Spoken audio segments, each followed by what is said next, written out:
इस वीडियो में हम लोग एक्सरसाइज नंबर 1.3 को देखेंगे। सो उसका क्वेश्चन नंबर 1। सो इस क्वेश्चन में क्या दिया हुआ है हम लोग को, तो क्वेश्चन नंबर 1 में हम लोग को ऐसा एक क्वेश्चन दिया हुआ है स्टार्टिंग में, if A is equal to curly bracket यानी सेट ऑफ 3 5 एलिमेंट 3 5 7 9 11 12। ओके, ये हमारा सेट है, ए जो हमारा सेट है। Okay, determine the value of each of the following. नीचे हमको कुछ क्वेश्चन दिए हुए हैं, ठीक है। अभी वो क्वेश्चन समझना है, उसमें अलग अलग टाइप के क्वेश्चन है। तो सबसे पहले मैं आपको कुछ चीज़ बताना चाहूँगा। सबसे पहले हम लोग देखेंगे यूनिवर्सल क्वांटिफायर। यूनिवर्सल क्वांटिफायर जिसका सिंबल है, आप देख सकते हैं ए की तरह सिंबल है जो कि अपसाइड डाउन है। ओके, उसका सिंबल है उल्टा ए यानी अपसाइड डाउन ए। ये सिंबल हम लोग यूज़ करेंगे यूनिवर्सल क्वांटिफायर। अभी ये यूनिवर्सल क्वांटिफायर मतलब क्या, इसका मतलब है ये स्टैंड करता है for all values, all values of आप बात करेंगे तो जो हमारा सैम्पल सेट है, मतलब जो हमारा मेन सेट है। ओके, सैम्पल स्पेस जैसे आपने प्रोबेबिलिटी में देखा होगा। ओके, जो हमारा सैम्पल सेट है, जैसे एग्जांपल के लिए हम लोग देख लेते हैं कि ए हमारा एक सैम्पल सेट है, ए इज इक्वल्स टू 1 2 3, ये हमारा मेन सैम्पल सेट है। अभी हमारा जो पहला स्टेटमेंट है, हमारा स्टेटमेंट आप देख सकते हैं यहाँ पे क्या लिखा है, पी। ओके, पी हमारा स्टेटमेंट है जो डिनोट किया गया है विथ यूनिवर्सल क्वांटिफायर, यानी आप देख सकते हैं यहाँ पे अपसाइड डाउन ए बनाया हुआ है। ओके, सो ये हमारा है universal quantifier.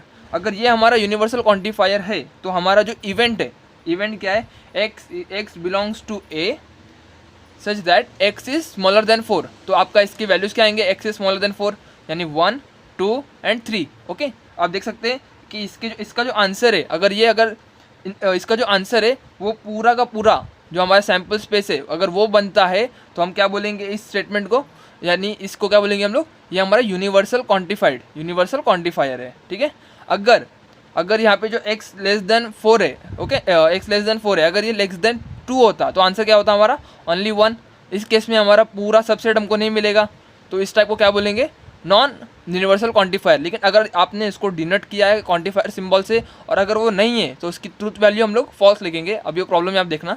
Okay, similarly existential quantifier, तो इसका कैसा है, इसका स्टैंड फॉर कर रहा है देयर एग्जिस्ट, मतलब इसका जो इवेंट होगा उसमें उसका जो मेन सेट है, सैम्पल स्पेस का जो सेट है, सैम्पल सेट है, उसमें से कम एक वैल्यू अगर होगी तो हम क्या बोलेंगे, वो कैसा क्वांटिफाइड है, एग्जिस्टेंशियल क्वांटिफाइड। ओके, और अगर सारे वैल्यूज़ है तो क्या बोलेंगे, universal quantified.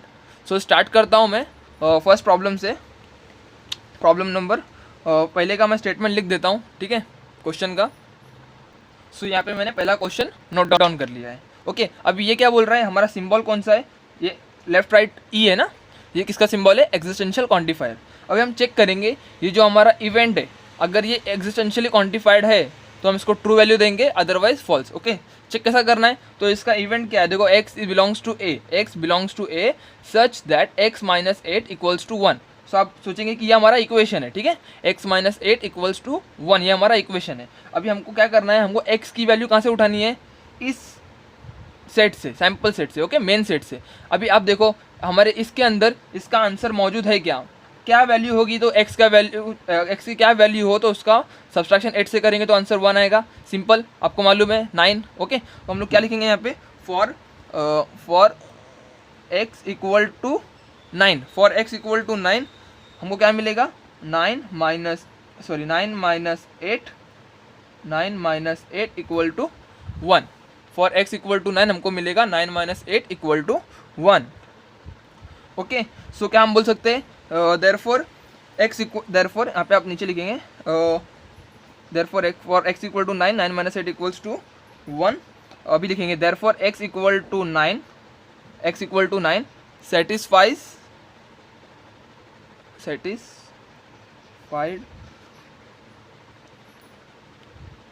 The equation x minus 8 equal to 1। Okay, x minus 8 equal to 1। अब आप मेरे को बोलो कि यहाँ पे जो हमारा x जो है वैल्यू है, x इक्वल टू 9, कितनी वैल्यू मिली हम लोग को, सिंगल वैल्यू मिली ना, पूरा सबसेट नहीं मिला हम लोग को, सिर्फ एक वैल्यू मिली। ओके, एक वैल्यू मिलना मतलब एक, देयर मस्ट एग्जिस्ट एटलीस्ट 1, तो एक एग्जिस्ट हो गया ना आंसर हमारा। तो हम लोग क्या बोलेंगे, ये कौन सी क्वांटिफाइड है, तो ये हमको दिख रहा है कि ये एग्जिस्टेंशियल क्वांटिफाइड है। ओके, ये कौन सा क्वांटिफायर है, एग्जिस्टेंशियल। और ये हमने वेरीफाई कर लिया, जो हमारा आंसर आया है उससे हमने वेरीफाई कर लिया, और ये सिंबल से पहले ही बता रहा था, अब हमने वेरीफाई कर लिया। तो हम लोग क्या लिखेंगे, इसकी ट्रूथ वैल्यू क्या लिखेंगे स्टेटमेंट की, ओके, ट्रू लिखेंगे हम लोग। The given statement is true. Okay, the given statement is true. Okay, और इसकी ट्रू वैल्यू लिखने जाएंगे तो क्या लिखेंगे? The truth value is capital T. Okay, अगर ये अनसेटिस्फाइड हो तो हम लोग क्या लिखते हैं? The given statement is false and the truth value is capital F. Okay, similarly अभी मैं दूसरा, अगर आपको क्लियर नहीं हुआ है तो आप सेकंड एग्जांपल देखो, उसमें आपको क्लियर हो जाएगा. ठीक है, सेकंड क्वेश्चन लिख रहा हूँ मैं यहाँ पर. सेकंड क्वेश्चन क्या है?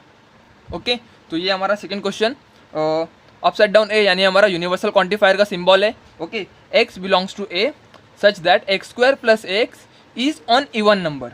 x बिलोंग्स टू a यानी हम लोग का a से हमको ऐसी वैल्यूज लेने के जिनका हम इस इक्वेशन में पुट करेंगे तो आंसर क्या आना चाहिए?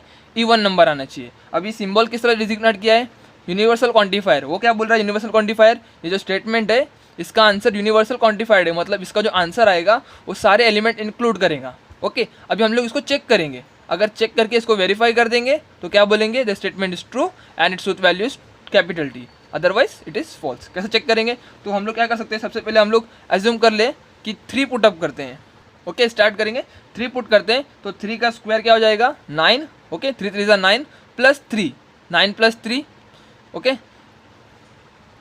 12. Okay, simple 12. सिमिलरली 5 का देखो, 5 का स्क्वायर क्या आ जाएगा? 5 स्क्वायर, 5 5 ज़ा 25 प्लस ये 5 है ना, तो क्या आ जाएगा आंसर? 30. वो भी क्या है? Even number. सिमिलरली 7 7 7 ज़ा 49 प्लस 7 56. ओके, ये भी क्या है? Even number.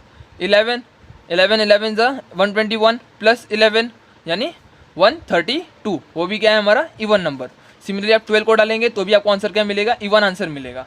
तो ये हम लोग चेक कर रहे हैं, ओरली चेक कर रहे हैं, आपको यहाँ लिखना नहीं है, आप ओरली चेक कर रहे हैं तो हमको क्या मिल रहा है? ये इवन नंबर मिल रहा है. अगर ये इवन नंबर मिल रहा है तो इक्वेशन ट्रू है ना, सारे वैल्यूज़ के लिए वही आंसर आ रहे हैं, सारे आंसर इवन आ रहे हैं. मतलब इसके लिए जो हमारा ए का हर एलिमेंट सेटिस्फाई कर रहा है, ऑड आंसर नहीं आ रहा है हमारा. ओके, तो इसका मतलब ये क्या है कि जो हमारा स्टेटमेंट है उसका आंसर लिखेंगे, क्या लिखेंगे? For x belongs to a, for x belongs to a, या फिर लिखो फॉर ईच यानी हर एक वैल्यू के लिए, for each x belonging to a we get, क्या मिल रहा था हम लोग को? We get x square plus x equals to what? तो हम लोग क्या है? वो even number, an even number. So हम लोग क्या बोल सकते हैं? ये इवन नंबर आंसर आ रहा है ना हमारा. तो अभी हम लोग क्या लिखेंगे? The given statement is true. Okay, और इसकी ट्रूथ वैल्यू लिखेंगे. The truth value is capital T. Okay, अब सिमिलरली अब चेक करो. अब अभी ये दोनों आंसर कैसे आया हमारे? इसका भी ट्रू आया, इसका भी ट्रू आया. अब नेक्स्ट क्वेश्चन में चेक करेंगे. ठीक है, थर्ड क्वेश्चन में लिख देता हूँ. ओके, सो हम लोग क्या देख सकते हैं यहाँ पे? इस सिंबल का बता रहा है existential quantifier. Okay, x belongs to a such that x square is smaller than 0. तो कंडीशन क्या है यहाँ पे? इवेंट हमारा क्या बोल रहा है? x बिलोंग्स टू a की हमारी ऐसी कोई वैल्यू जो इस इक्वेशन में पुट करेंगे जिसका आंसर 0 से छोटा हो. ओके, सो स्टार्ट करते. 3 का स्क्वायर क्या आएगा? 9, जो 0 से बड़ा है, अनसेटिस्फाइड. सिमिलरली 5 का स्क्वायर 25 बड़ा है 0 से. कोई भी नंबर आप स्क्वायर कर रहे हैं तो क्या आ रहा है? 0 से बड़ा आ रहा है. ओके, अगर ये 0 से बड़ा आ रहा है मतलब यहाँ पे हमको कोई वैल्यू मिली है क्या? नहीं. तो हम लोग यहाँ पे सिंपल क्या लिखेंगे? देयर इज, ओके मैं चेंज करता हूँ, there is no such value of a that satisfies the given equation. Simple word में लिख दिया मैंने उसको. ठीक है, क्या कर रहा है? कोई भी ऐसा वैल्यू ऑफ a नहीं है जो इस इक्वेशन को सेटिस्फाई कर सके. ओके, तो हम लोग क्या बोलेंगे? हमने इसने ये तो क्या बोल रहा था? ये क्या बोल रहा है? एक्सिस्टेंशियल क्वांटिफायर है, मतलब बोल रहा है कि इसका एक वैल्यू तो भी सेटिस्फाई करेगी, लेकिन रियलिटी में क्या है? कोई भी वैल्यू सेटिस्फाई नहीं हो रही है. तो हम लोग क्या बोलेंगे? जिस स्टेटमेंट क्या है, जिस स्टेटमेंट गलत बोल रहा है ना, तो हम लोग सिंपल लिखेंगे this statement is false. Okay, this statement is false. इसकी ट्रूथ वैल्यू क्या लिख देंगे फिर? Simple truth value is capital F. Hope समझ में आ गया होगा इस बार. सिंपल था. ओके इसी तरीके से यहाँ पे भी था, x की ऐसी वैल्यू जो इस इक्वेशन को सेटिस्फाई करे, बहुत सारे वैल्यूज थे, सब सेटिस्फाई कर रहे थे। ओके इसके लिए यूनिवर्सली क्वांटिफाइड था, यहाँ कोई भी वैल्यू सेटिस्फाई नहीं कर रही है, लेकिन लिखा क्या है उसने, एग्जिस्टेंशियली क्वांटिफाइड, लेकिन क्या है रियलिटी में नहीं है। तो हम लोगों ने चेक किया, चेक करने के बाद उसको स्टेटमेंट को बोला फॉल्स और उसकी ट्रूथ वैल्यू को फॉल्स पुट किया। सिमिलरली हम लोग आगे के सम सॉल्व करेंगे। ओके सो मैं यहाँ पे क्वेश्चन लिख दिया है मैंने, क्या लिख रहा है, universally quantifier, universal quantifier symbol है, मतलब ये क्या बोल रहा है, इसके सारे आंसर्स उसके सेट से मैच होने चाहिए। अभी चेक करते हैं ये मैच होंगे कि नहीं होंगे। क्या बोल रहा है, x belongs to a such x is an even number. Okay x belongs to a में से x की ऐसी वैल्यूज जो कि क्या होंगी, इवन नंबर होंगी। अभी चेक करते हैं सेटिस्फाई होता है कि नहीं होता है। आप देखो यहाँ पे क्या लिखा है, 3 5 7 9 11, ये सारे वैल्यूज क्या है, ऑड है। ओके खाली 12 खाली एक ही इवन नंबर है। ओके तो यहाँ पे x ऐसा क्या है, ऐसा ज़रूरी नहीं है कि आप सारी वैल्यू को बोलो। यूनिवर्सल क्वांटिफायर क्या बोलता है, अगर एक भी वैल्यू ने अनसेटिस्फाई किया तो वो यूनिवर्सल क्वांटिफायर नहीं, यानी वो एग्जिस्टेंशियल क्वांटिफायर है। ओके तो पहली ही वैल्यू कौन सी हमारी, x इक्वल टू 3 सेटिस्फाई नहीं करती, तो ये क्या नहीं होना चाहिए, यूनिवर्सल क्वांटिफायर नहीं होना चाहिए। ओके देयरफॉर इसको लिखेंगे हम लोग, for x equal to 3, for x equal to 3 x is not an even number. Okay x is not an even number. Okay अगर ये इवन नंबर नहीं है, थोड़ी सी स्पेस जा रही है, ठीक है, x is not an even number, तो हम लोग लिख सकते हैं, क्या लिखेंगे नेक्स्ट स्टेटमेंट में, x equal to 3 does not satisfies the, x equal to 3 does not satisfy the equation और कंडीशन। सो हम लोग क्या बोलेंगे, this statement is false, this statement is false, और इस फॉल्स है तो इसकी ट्रूथ वैल्यू भी क्या लिखेंगे, therefore its truth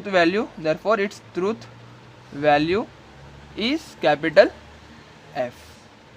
okay so इस तरीके से हम लोगों ने यहाँ पे इसका आंसर निकाला। ठीक है अब नेक्स्ट क्वेश्चन मैं लिख देता हूँ। सो यहाँ पे मैंने क्वेश्चन लिख दिया है, क्या बोल रहा है, existential quantifier. Okay existential quantifier, ये स्टेटमेंट क्या बोल रहा है, इसकी एक वैल्यू तो भी ट्रू होनी चाहिए। ठीक है अभी चेक करेंगे हम लोग, स्टेटमेंट क्या है हमारा, x belong to a such that 3x + 8 is greater than 40। तो स्टार्ट करो, सबसे पहले हम लोग पहला एलिमेंट ओरली ट्राई करेंगे। पहला एलिमेंट क्या है हमारा, 3 है ना, तो 3 को पुट करेंगे इस इक्वेशन में, 3 3 ज़ा 9। ओके 3 3 ज़ा 9, 9 + 8, ओके 9 + 8 17। ओके जो लेस देन 40 है, यानी हमारा कंडीशन सेटिस्फाइड नहीं है। ओके अभी हमको चाहिए क्या, नंबर ग्रेटर देन 40, तो हम लेफ्ट से जाने की जगह क्या करेंगे, हम लोग राइट से ट्राई करेंगे। क्यों राइट से ट्राई करेंगे, क्योंकि राइट में क्या है, बड़े नंबर मौजूद है ना, तो सिंपल 12 का स्क्वायर 12 3 ज़ा 12 से ट्राई करें ना, 12 इधर x की वैल्यू 12 पुट करेंगे, 12 3 ज़ा 36 + 8। ओके 36 + 8 क्या हो जाएगा, 44, जो क्या है ग्रेटर देन 40 है। इसको हम लोग सॉल्व करके देखेंगे। अभी यहाँ पे आप लिखते वक्त है ना, बराबर ध्यान में रखो, आप लेफ्ट से शुरू कर रहे हैं राइट से शुरू कर रहे हैं, आपको सिर्फ कोई एग्जिस्टेंशियल क्वांटिफायर होने से मतलब है कि आपको कोई एक वैल्यू तो भी इसको सेटिस्फाई करके दिखानी पड़ेगी, या तो ठीक है। स्टार्ट करने के लिए क्या करेंगे, हम लोग बड़े नंबर शुरू करेंगे, हम लोग दिमाग का यूज़ करेंगे। सिंपल छोटा नंबर को यूज़ करने जाएंगे तो क्या होगा, छोटे आंसर लेस ही मिलेगा ना, बड़े वाले को ट्राई करेंगे वही लास्ट पोजीशन में, अगर ये सेटिस्फाई करता है तो टेंशन ही नहीं, हमारा काम हो जाएगा। फॉर इसके लिए हम लोग राइट से शुरू करेंगे, for x is equal to 12, क्या मिलेगा हम लोग को, 3 bracket 12 + 8 that is equal to 36 + 8 that equals to 44, which is greater than 40। Okay which is greater than 40, therefore for x equal to 12 satisfies our statement, satisfies our equation also. Okay satisfies our, और simple आप equation लिखो, क्या equation है हमारा, 3x + 8 greater than 40। Okay इतना होने के बाद अब क्या करेंगे, इसकी ट्रूथ वैल्यू चेक करो, हो गया ना हमारा एग्जिस्टेंशियल क्वांटिफायर के लिए एक वैल्यू तो भी चाहिए थी, मिल गई एक वैल्यू, तो देयरफॉर क्या बोलेंगे हम लोग, therefore the given statement is simple true है। Okay the given statement is true, therefore its truth value is capital T। Okay truth value हमको क्या मिली इसकी, कैपिटल T। अभी लास्ट क्वेश्चन को देखेंगे हम लोग। सो मैंने यहाँ पे लास्ट वाला क्वेश्चन लिख दिया है, क्या है क्वेश्चन, 2x, सॉरी सबसे पहले स्टार्ट करते हैं यहाँ से, क्या लिखेला है, universal quantifier. Okay, universal quantifier, ये मतलब इसका जो आंसर होगा, इसके x की वैल्यूज a में के सारे वैल्यूज होने चाहिए। चेक करते हैं, इक्वेशन क्या है हमारा, 2x + 9 is greater then 14। Okay, तो आप क्या करोगे, आपको ग्रेटर चेक करना है ना, सारे वैल्यूज चाहिए। अगर हमारा पहली वैल्यू, अगर 3 जो हमारी पहली वैल्यू है उसको डाल के चेक करते हैं, क्या आएगा, 3 2 ज़ा 6, 6 + 9, okay 15।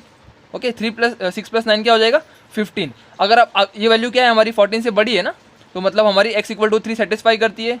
Okay, similarly x = 5 check करो, 5 2 ज़ा 10। ओके, 5 2 ज़ा 10, 10 + 9 इज 19, ये भी सेटिस्फाई कर रहा है जो कि ग्रेटर देन 14 है।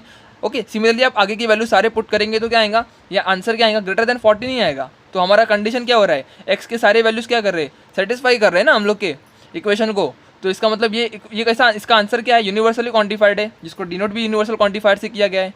ओके, तो स्टेटमेंट क्या हो जाएगा, ट्रू।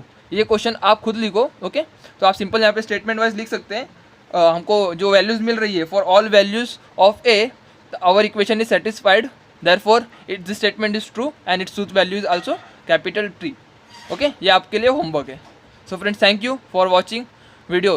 होप करता हूँ आपको समझ में आ गया होगा सारे क्वांटिफायर्स। Thank you.